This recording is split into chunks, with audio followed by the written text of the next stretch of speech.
A year ago this weekend, my son Luke, I don't know that he was tricked into going, but his sister eventually wore him down and convinced him that he should go to a youth retreat called Quest.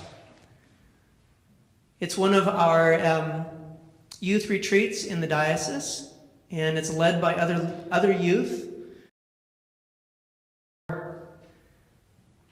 After going on that youth retreat, Luke felt compelled to sign up for the Alaska mission trip, which a lot of you helped make that happen for both Luke and Eva. He had such an amazing time there that he came back and decided he had to sign up immediately for the pilgrimage that was taking place. It was a 6 or 7 mile hike up in the mountains above Boulder. And he had such a good time there, he decided to sign up to be on youth council. This is my son who did not want to go to church, still doesn't, who never wanted to speak in public because he was afraid he would make a fool of himself, and who suddenly found himself no longer able to not do these things. A few weeks ago, he spoke in front of 400 people.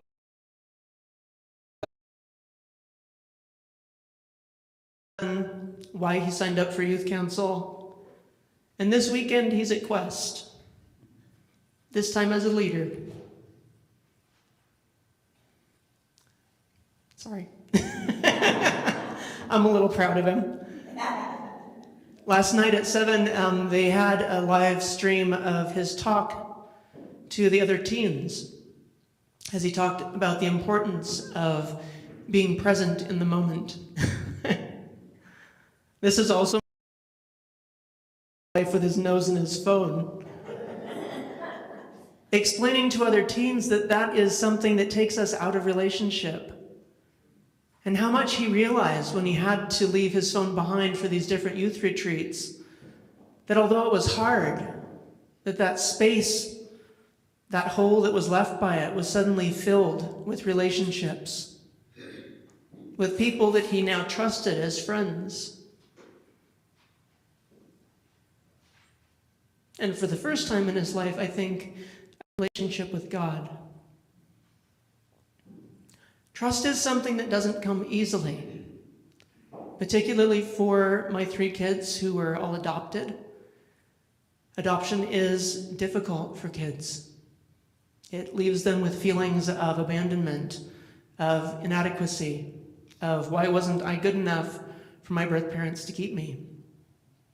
And it doesn't matter how positive their home life is with their adoptive family.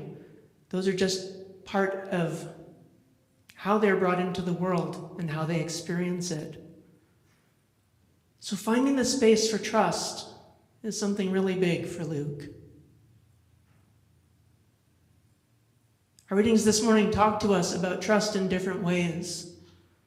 Joel asks his people to trust that God will bring about a plentiful harvest after the plague of locusts that's taken everything away from them. Paul talks about his trust in God as he sits in prison in Rome awaiting a painful fate, but trusting that his life, as he said, that he has run the good race, fought the good fight, his work is done. And our gospel exhibits 2 very different kinds of faith. The Pharisee displays in our text a much more surface level faith that is for show, whereas the tax collector shows a faith that is built on trust. Trust that no matter what, God is with us. God is there. God's love and forgiveness are a given. But when we humble ourselves and open ourselves to it, that's when we receive it.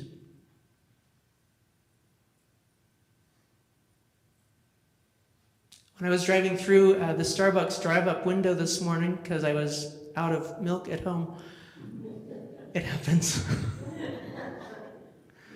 The woman at the window asked me if I was on my way to work. She wasn't sure if I was a priest or not because she saw the collar, but wasn't entirely sure. And I said, yeah, I'm a priest and I'm heading to church. She said, cool, is that a good job? I thought about it a second and I said, it's amazing. And it is. It's an amazing job. It's an amazing thing to be called to be here with all of you, to help to nurture faith, to help to build trust in communities, to help people learn new ways of understanding God and finding that relationship of that builds a foundation for deep faith. That's not just happy that we're not some other person that we think doesn't do as good a job as us, but that we're actually happy to be in relationship with God.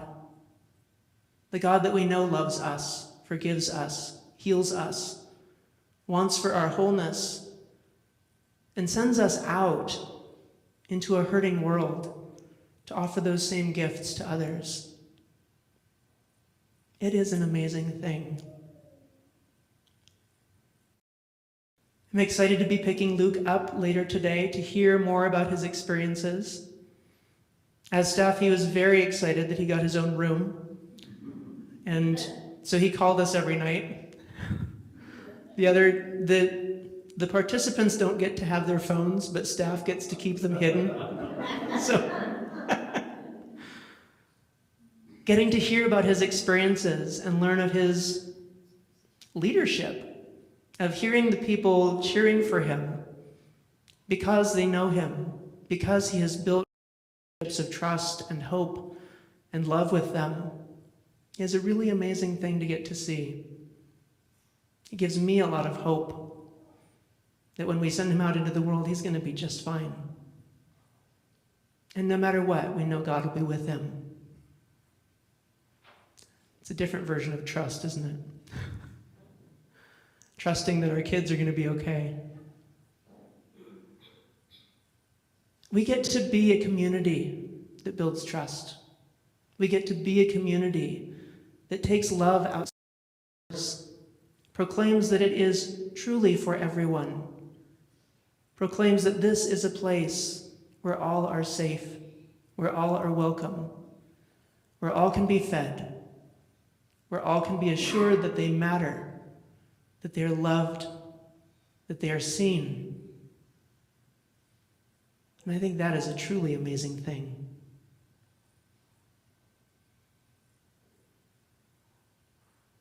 So as we finish out this last week in October and head into Halloween and All Saints Sunday next weekend with a feast, I hope we can take this gift with us of being a people that builds trust and hope and life, not just in this place, but everywhere we can bring it. Amen.